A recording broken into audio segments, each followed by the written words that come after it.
There is a cathedral of rust standing on the east side of Detroit, a monument to American industrial power that has been left to rot in silence. Fisher Body Plant 21 rises 7 stories into the gray Michigan sky, its red brick walls streaked with decades of rain and pollution, its thousands of windows either broken or boarded over with plywood that has itself begun to decay. The building occupies an entire city block on Piquette Avenue, a structure so massive that you cannot comprehend its scale until you stand directly before it, craning your neck to see where the roofline meets the clouds. The main entrance, once a grand portal through which thousands of workers passed each day, is sealed now with rusted metal sheeting. The loading docks that once hummed with activity stand empty, their concrete platforms crumbling, their steel roller doors frozen half open like the mouths of corpses. Weeds push through every crack in the pavement. Trees grow from the building's upper floors, their roots breaking through what remains of the roof, their branches reaching towards sunlight through shattered windows. This is not a place that died suddenly. It died slowly over decades as Detroit itself died, as the American automobile industry that had built this city collapsed under the weight of its own arrogance and complacency. The death was visible in stages.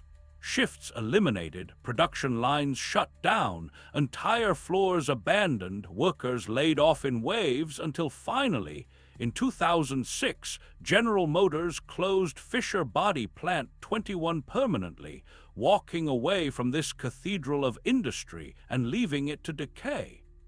The company did not demolish the building.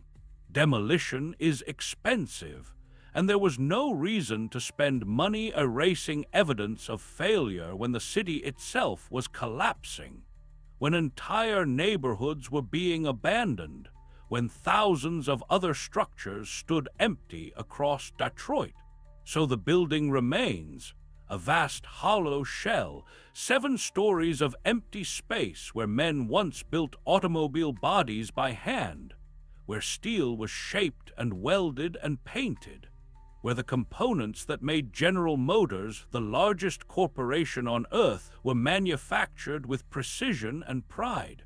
But before we enter this ruin, before we climb through broken windows and walk across floors littered with debris, before we confront the overwhelming silence that fills these spaces, we must go back to a time when this building was not dead but alive, when Fisher Body Plant 21 was not a monument to failure but a symbol of American industrial dominance, when the sounds of machinery and the voices of workers and the smell of welding and paint filled these halls, when Detroit was not a cautionary tale but the arsenal of democracy, the city that built the machines that built America. The story begins in the first decade of the 20th century, when the automobile industry was young and chaotic, when dozens of small companies competed to produce these miraculous new machines, when the manufacturing process was more craft than industry. In 1908, 7 brothers from Ohio named Fisher entered the automobile supply business, founding the Fisher Body Company to manufacture automobile bodies. At that time, most automobile bodies were made of wood, built by craftsmen using techniques borrowed from carriage making. The process was labor-intensive, expensive, and slow. Each body was essentially custom-made, fitted to a specific chassis. The Fisher brothers saw opportunity in standardization and scale. They began producing closed steel bodies, using stamping and welding techniques adapted from other industries. This was revolutionary.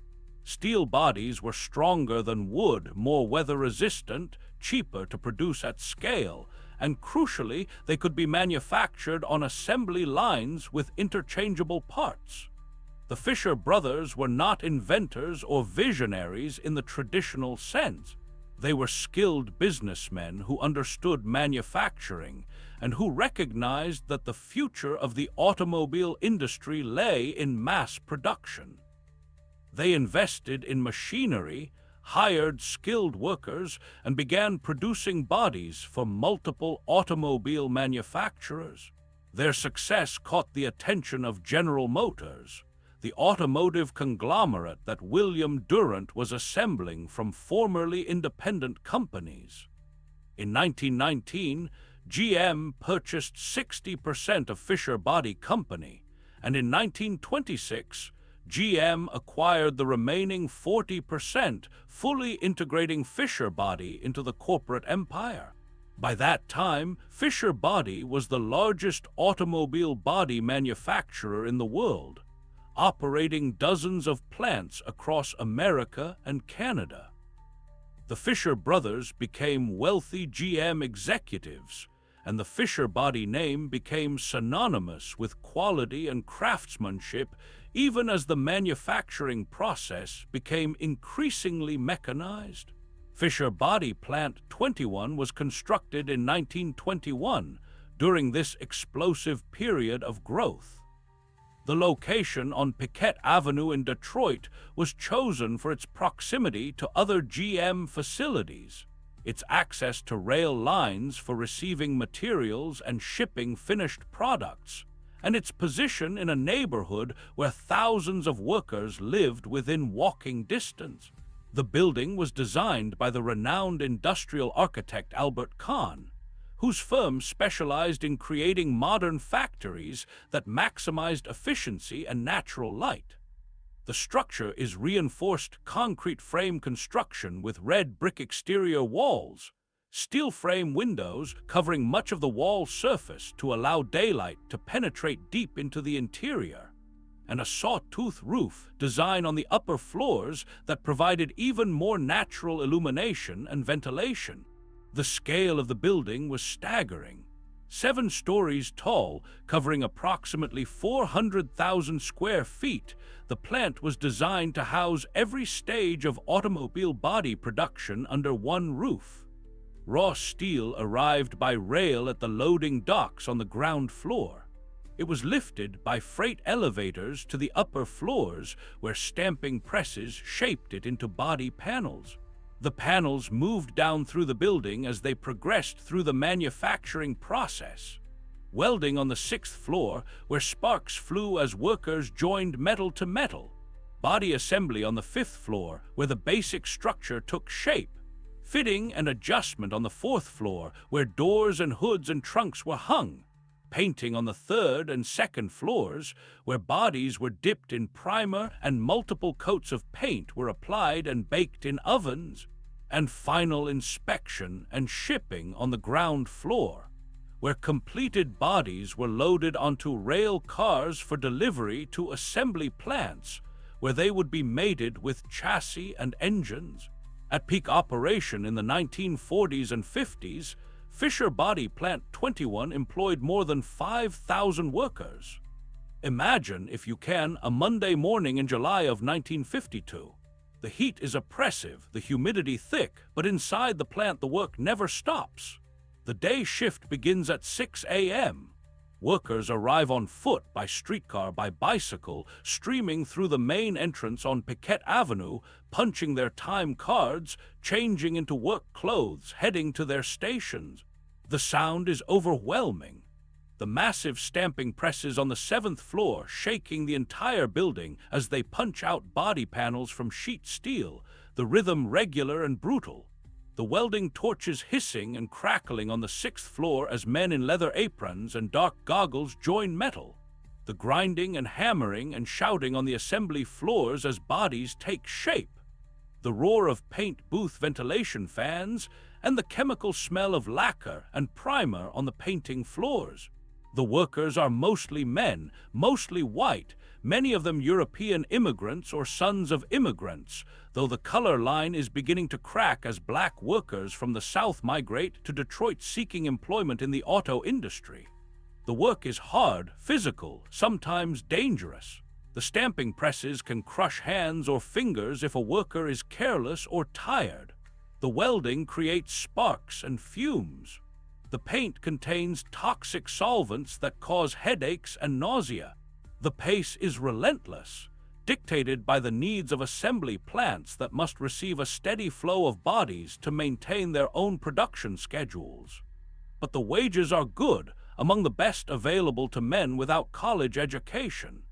The United Auto Workers Union, established after bitter strikes in the 1930s, has negotiated contracts that provide not just decent wages but also benefits: health insurance, pensions, paid vacations, job security through seniority systems. The relationship between GM and the UAW is adversarial but stable. Management wants to maximize production and minimize costs. Labor wants to protect workers and maintain or improve compensation. They negotiate contracts every 3 years, sometimes threatening strikes, occasionally following through, but ultimately reaching agreements that allow the system to function. Both sides understand that they need each other. GM cannot build cars without workers, and workers cannot earn wages without a company to employ them. The social contract, though often tested, generally holds. For the workers at Fisher Body Plant 21, the job is more than just employment. It is identity, community, a source of dignity and pride. They build the bodies that go into Chevrolets and Buicks and Cadillacs, vehicles that define American prosperity and freedom. They work alongside neighbors and family members, forming relationships that extend beyond the factory floor. They belong to the UAW, attending union meetings, participating in strikes when necessary, voting in union elections. They buy homes in the neighborhoods surrounding the plant, raise families, support local businesses. Their wages fuel Detroit's economy, allowing them to purchase the very automobiles they help produce, to send their children to school, to save for retirement. This is the promise of industrial capitalism at its peak. Stable employment at living wages, shared prosperity, upward mobility. The possibility that a man with a high school education can support a family and achieve a version of the American dream. Walk through the neighborhoods around Fisher Body Plant 21 in 1952, and you see evidence of this prosperity everywhere. The houses are modest but well-maintained, small brick bungalows with neat lawns and front porches. The streets are busy with children playing, with women walking to corner stores, with men returning from work still wearing their factory clothes. The commercial districts are vital. Bars where workers stop for a beer before going home, restaurants serving inexpensive meals, barbershops and shoe repair shops and hardware stores and five-and-dime stores. The churches are full on Sundays, Catholic and Protestant denominations serving different ethnic communities. The social clubs and fraternal organizations provide entertainment and mutual aid. Life is not perfect. Racial tensions simmer beneath the surface. Working conditions can be brutal. Economic anxiety exists even in prosperous times. But for many of the workers and their families, these are good years, a golden age of working-class prosperity that will later be remembered with nostalgia and longing. General Motors in the 1950s is the largest and most profitable corporation in the world. The company produces more than half the cars sold in America and is a dominant force in global markets. GM's annual revenues exceed the gross domestic product of most nations. The company employs more than 500,000 people in the United States alone. Its executives are among the most powerful men in America, welcomed in the White House, featured on magazine covers, celebrated as industrial statesmen. Charles Wilson, GM's president, famously testified before Congress that what's good for General Motors is good for the country, a statement that seemed self-evidently true at the time. The company's success is built on several foundations. Vertical integration that controls every aspect of production from raw materials to finished vehicles, economies of scale that reduce unit costs, constant technological innovation that improves products and manufacturing processes, sophisticated marketing that creates consumer desire, and a distribution network of thousands of independent dealers across the country. But the seeds of GM's eventual collapse are already present in this moment of triumph, though almost no one recognizes them.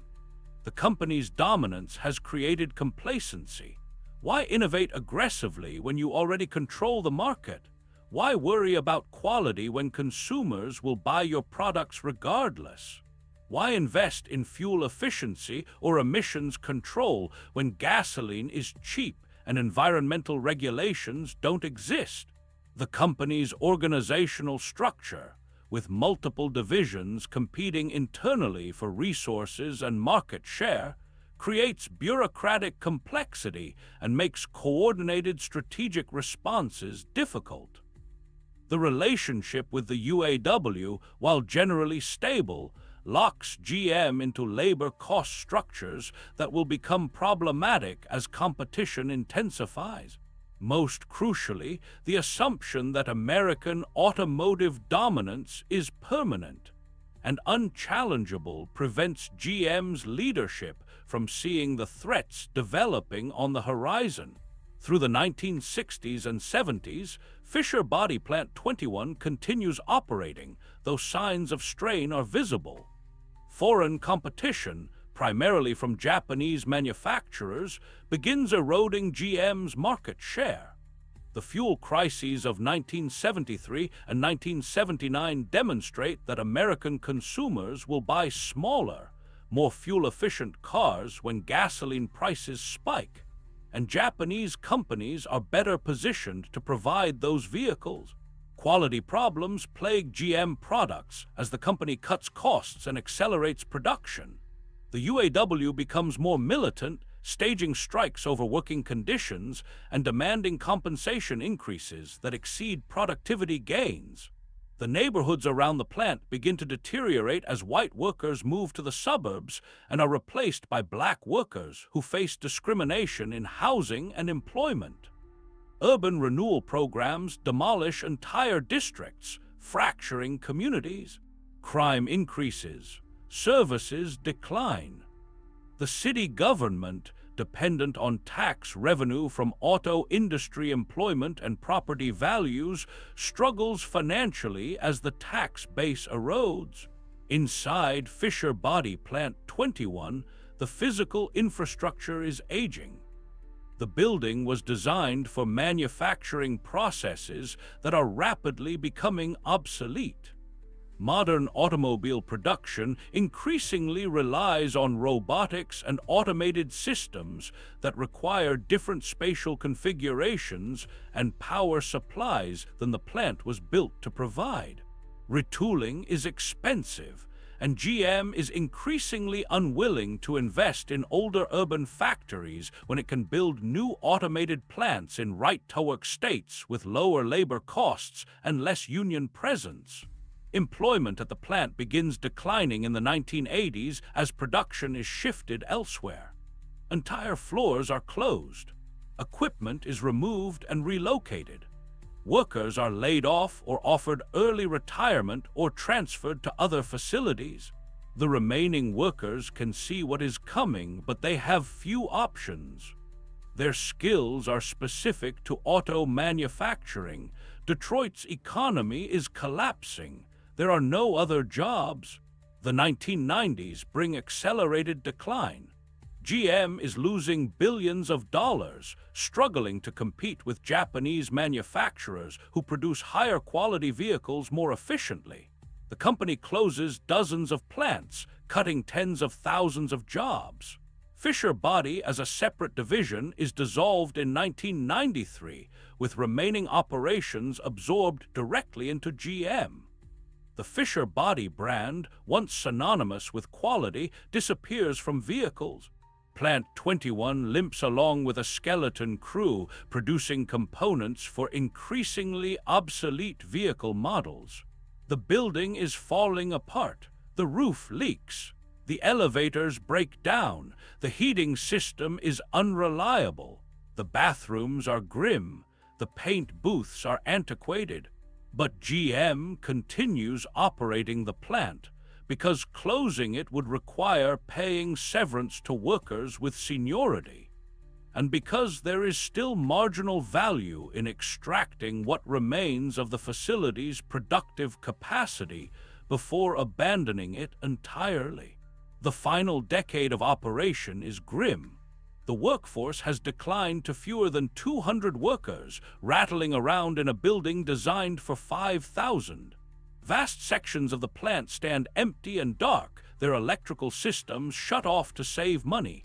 Pigeons roost in the upper floors. Water damage creates treacherous conditions.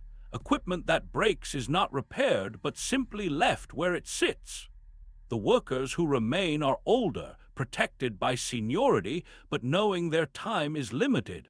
They perform their tasks with the muscle memory of decades, but the atmosphere is funereal. Everyone understands that they are not building a future. They are simply delaying the inevitable. On May 22, 2006, General Motors announces that Fisher Body Plant 21 will close permanently. The decision surprises no one. The remaining workers are offered buyouts or early retirement. Those who refuse are terminated. The last shift ends on a Friday afternoon in September. The workers punch out for the final time, turn in their tools and identification badges, and walk out through the main entrance. Some of them have worked in this building for 40 years. They know every floor, every machine, every quirk of the aging infrastructure. They have worked alongside their fathers and uncles, have trained younger workers who have since been laid off. They have survived strikes and recessions and management upheavals. But they have not survived the fundamental economic and technological forces that have destroyed Detroit's manufacturing base. They leave knowing they will never return, that their skills and experience are now worthless, that the building that dominated their working lives will be abandoned and left to rot. General Motors removes anything of value from the plant: copper wiring, machinery that can be reused or sold for scrap, even toilets and light fixtures. The building is stripped like a corpse, leaving only the shell and whatever is too heavy or worthless to remove. The power is disconnected. The water is shut off. The entrances are sealed with metal sheeting. Security fencing topped with barbed wire is erected around the perimeter. Signs warning of hazardous conditions and threatening trespassers with prosecution are posted. And then GM walks away, transferring the property to the city of Detroit in lieu of unpaid taxes, making it Detroit's problem to manage or demolish or simply let deteriorate. Return with me now to the present day, to the ruins that stand on Piquette Avenue. The security fencing has been cut in dozens of places by scrappers seeking copper and steel to sell, by urban explorers with cameras, by the homeless seeking shelter, by vandals and graffiti artists. The metal sheeting over the entrances has been pried away. Access is easy despite the warnings and the theoretical legal consequences. Step through a ground floor opening and you enter a different world. A space frozen in the moment of abandonment, but also transformed by time and nature and human intrusion. The ground floor is a vast open space, columns supporting the floors above, natural light filtering through broken windows, creating patterns of illumination and shadow on the concrete floor. The floor itself is cracked and buckled, puddles of water standing where the surface has subsided, rubble scattered everywhere. Broken brick, fragments of wood, chunks of concrete that have fallen from the ceiling, metal debris from the building's gutting. The walls are covered in graffiti, layers upon layers of spray-painted tags and murals and obscenities and political messages and simple declarations of presence. I was here. The colors are bright in contrast to the gray concrete and red brick, an attempt by visitors to leave their mark on this dead space, to assert human presence against the overwhelming emptiness. The freight elevators no longer function, but the stairwells remain accessible. Climb the concrete stairs, your footsteps echoing in the silence, and emerge onto the second floor. This was the final painting floor, where automobile bodies received their color coats. The paint booths are gone, the ovens are gone, the ventilation systems are gone, but the infrastructure remains.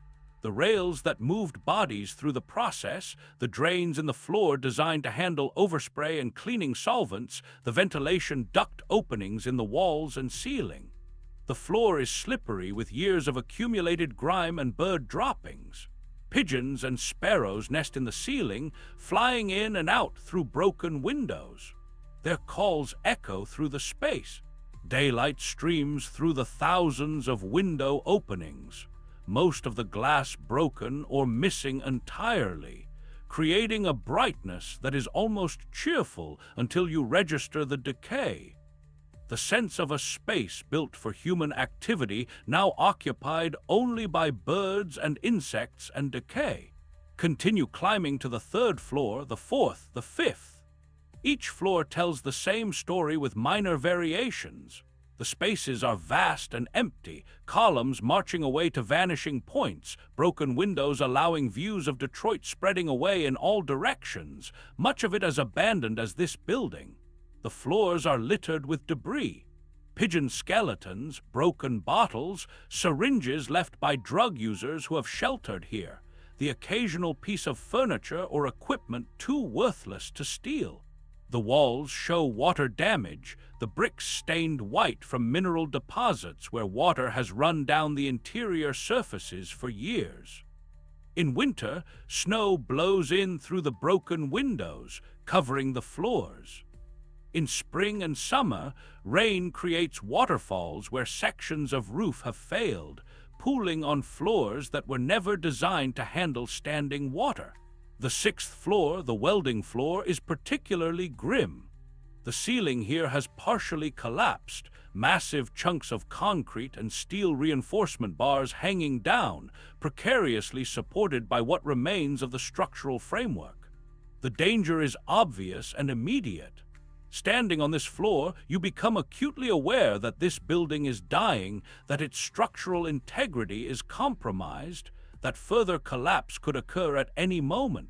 The floor flexes slightly under your weight, a disturbing sensation that suggests the concrete is delaminating from the steel reinforcement. Prudence suggests leaving this floor quickly and not returning. The seventh floor, the stamping floor, is the most surreal. Trees grow here, actual trees 15 feet tall, their roots penetrating through the floor, their trunks and branches reaching toward the sky through holes in the roof. The roof has failed extensively on this floor, sections missing entirely, exposing the sky. Birds circle overhead. Vines climb the interior walls. On sunny days, the space has an almost post-apocalyptic beauty, nature reclaiming what humans built. But the beauty is melancholic, tinged with sadness for what was lost. These trees are growing in a space where men once worked, where the noise of stamping presses was deafening, where the heat was oppressive, where thousands of automobile body panels were produced every day. Now there is only silence and slow decay and the patient work of roots and water gradually pulling the building apart. The view from the upper floors is devastating. Stand at a broken window and look out over Detroit. You can see for miles across the flat landscape. And everywhere you look, you see abandonment. Empty factory buildings, burned-out houses, vacant lots overgrown with vegetation, streets with no traffic, entire neighborhoods depopulated.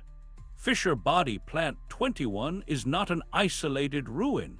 It is one ruin among thousands, part of the largest collection of urban ruins in America, perhaps in the developed world. Detroit, at its peak in 1950, had a population of almost 1,800,000 people. Today, the population is approximately 650,000 and declining. The city has lost more than 1 million residents in 70 years. Entire square miles are essentially uninhabited. The tax base has collapsed. The city government has been through bankruptcy. Services that other cities take for granted, police response, fire protection, street maintenance, lighting, parks, have been cut to minimal levels. The public schools are a disaster. The unemployment rate is among the highest in the nation. The collapse of Detroit is inseparable from the collapse of the American auto industry. And the collapse of the auto industry is inseparable from the failure of General Motors. The company that once seemed too powerful to fail, that employed more than 600,000 workers in the United States at peak, that produced more than half the cars Americans drove, filed for bankruptcy protection in 2009, requiring a government bailout of $50 billion to avoid liquidation. The causes of GM's failure have been analyzed exhaustively. Arrogant leadership that dismissed foreign competition until it was too late, poor product quality that destroyed consumer trust, an inability to match Japanese manufacturing efficiency, labor costs locked in by union contracts that exceeded productivity, a corporate culture that discouraged innovation and punished dissent, strategic decisions driven by short-term financial metrics rather than long-term positioning, and fundamentally, a failure to understand that the dominance they enjoyed in the 1950s was contingent on specific circumstances that would not last forever. But understanding causes does not diminish the magnitude of the human cost. The workers who lost their jobs when Fisher Body Plant 21 closed, when dozens of other GM plants closed, when thousands of auto suppliers shut down, these people did not fail. They showed up for work every day. They performed their tasks competently. They took pride in their craft. Many of them had spent entire careers in the industry, had followed fathers and grandfathers into the plants, had expected their children might do the same. The social contract promised that loyalty and hard work would be rewarded with security. That promise was broken. The workers found themselves in their 50s or 60s, too young to retire but too old and specialized to easily find new employment. Their skills, how to weld body panels, how to operate stamping presses, how to apply automotive paint, became obsolete overnight. The pensions they had been promised were cut in the GM bankruptcy. Their homes, purchased in neighborhoods near the plants where they worked, became worthless as Detroit collapsed. The psychological damage, the depression and substance abuse and family breakdown that accompanied this economic dislocation is difficult to quantify but impossible to ignore. The political consequences of Detroit's collapse echo through American society to this day. The Rust Belt, the region of the upper Midwest and Northeast where manufacturing employment collapsed, swung decisively against the political establishment in the 2016 election, helping to elect a president who promised to bring back manufacturing jobs and punish the globalization and free trade policies that many workers blamed for their suffering. Whether those promises were realistic or sincere is debatable, but the anger was real, the sense of betrayal was real, the feeling that the system had failed working people, and that elites on both coasts had grown wealthy while the industrial heartland was left to rot. Fisher Body Plant 21 stands as a monument to that failure, a physical manifestation of economic forces that destroyed communities and lives. Urban explorers and photographers are drawn to Fisher Body Plant 21, documenting its decay, capturing images of the trees growing from the upper floors and the light streaming through broken windows and the graffiti-covered walls. These images circulate online, sometimes accompanied by romanticized narratives about ruins and decay and the impermanence of human endeavor. The photography can be beautiful, finding aesthetic value in destruction. But there is something troubling about this ruins pornography, this aestheticization of economic catastrophe. The building is not an abstract symbol. It is the corpse of a workplace where thousands of people spent their working lives, where they earned the money that supported their families, where they formed friendships and identities, where they contributed to building machines that defined 20th century American culture. Treating it as mere subject matter for atmospheric photography risks erasing the human dimension. Treating economic collapse as an aesthetic experience rather than a social tragedy.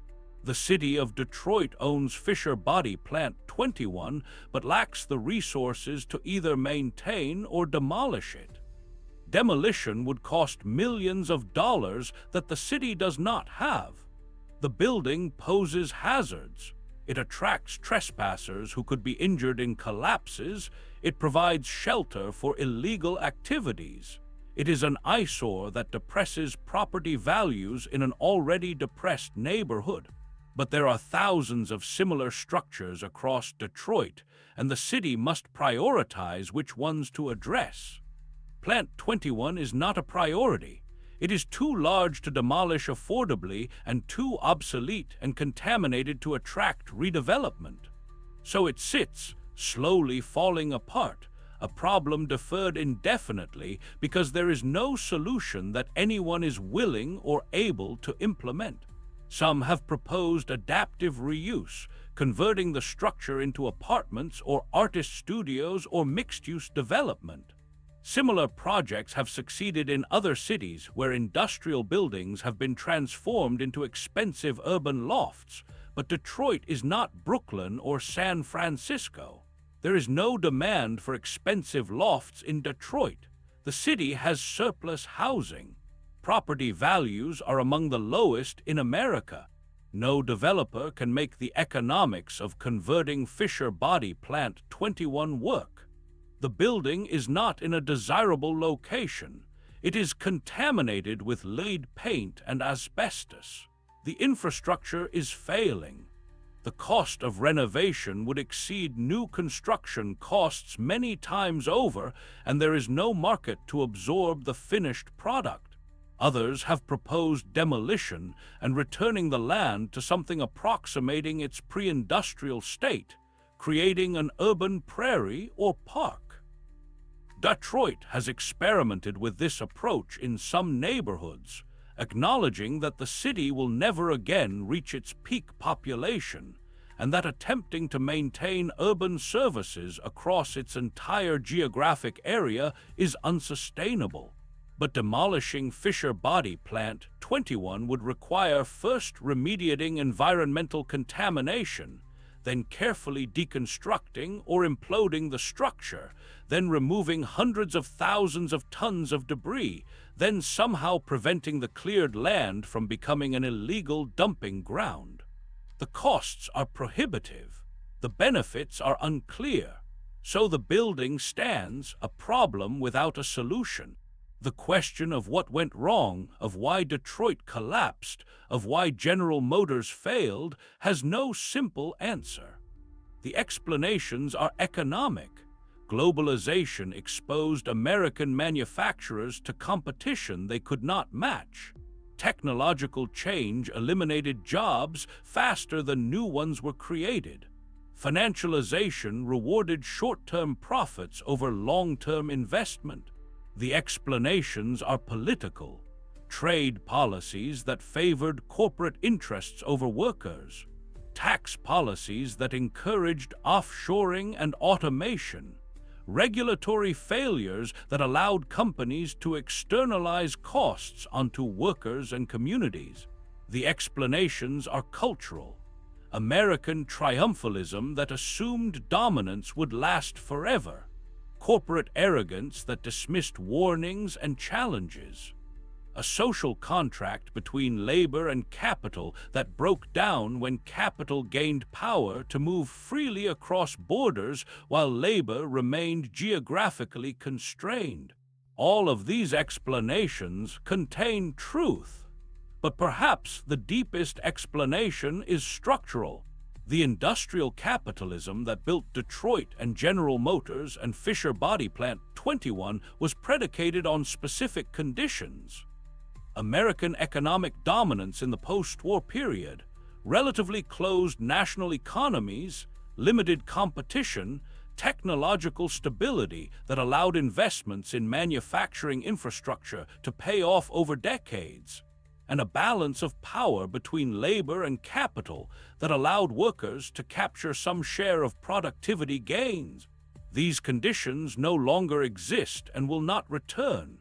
The global economy is integrated and competitive. Technology changes rapidly. Capital is mobile. Labor has lost power. Manufacturing that once required thousands of workers can be done by hundreds using automated systems. The jobs that built Detroit's middle class do not exist anymore and will not be recreated, not in Detroit, not in America, probably not anywhere. This is a hard truth to accept, because it implies that the prosperity of the mid-20th century was an anomaly rather than a permanent achievement, that the promise of stable working-class employment leading to middle-class security was temporary rather than a right or an entitlement. It suggests that nostalgia for the golden age of American manufacturing is misplaced, that we cannot go back because the conditions that made that era possible have disappeared. It means that the ruins of Fisher Body Plant 21 are not warning signs of what might happen if we make wrong choices, but rather evidence of forces larger than any individual or company or city or even nation can control. Stand one final time before Fisher Body Plant 21. The red brick walls rise 7 stories, pockmarked and water-stained, but still standing, still massive, still impressive in their way. Trees grow from the upper floors, their branches swaying in the wind. Birds circle overhead. The surrounding neighborhood is largely abandoned, houses collapsed or burned, lots overgrown. The street is cracked and broken. There is no traffic. The silence is profound. This building, this monument to industrial ambition and working-class prosperity, stands as a tombstone marking the death of an era, a way of life, a social contract, a version of the American dream that no longer functions.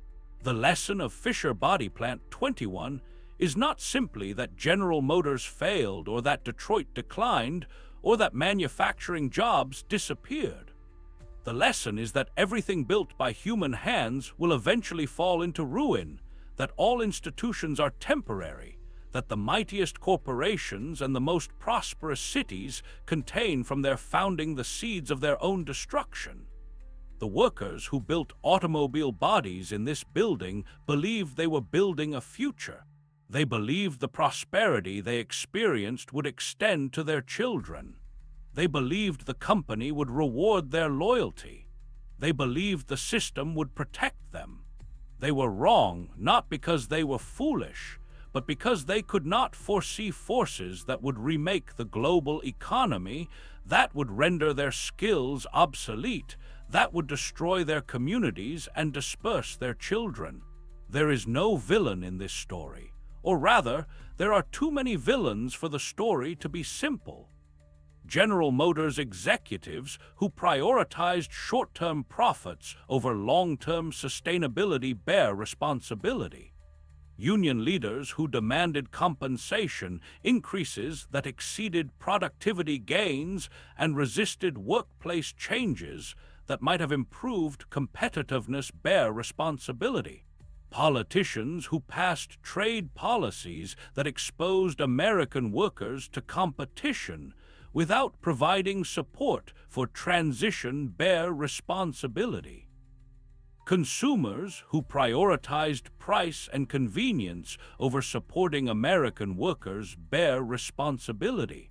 But ultimately, the forces that destroyed Fisher Body Plant 21 were larger than any of these actors.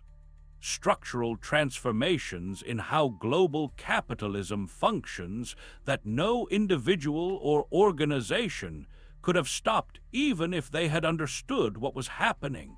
The ruins remain. They will stand for years or decades more, gradually deteriorating until eventually the structure becomes unstable enough that partial collapse forces action, or until the city somehow finds resources to demolish it, or until some unforeseeable change in circumstances makes the property valuable again. Until then, the building serves as a monument, a reminder, a warning, a testament to the impermanence of all human endeavor.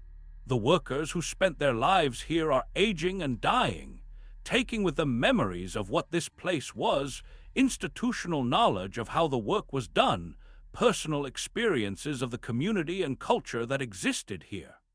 Soon there will be no one left who remembers Fisher Body Plant 21 in operation.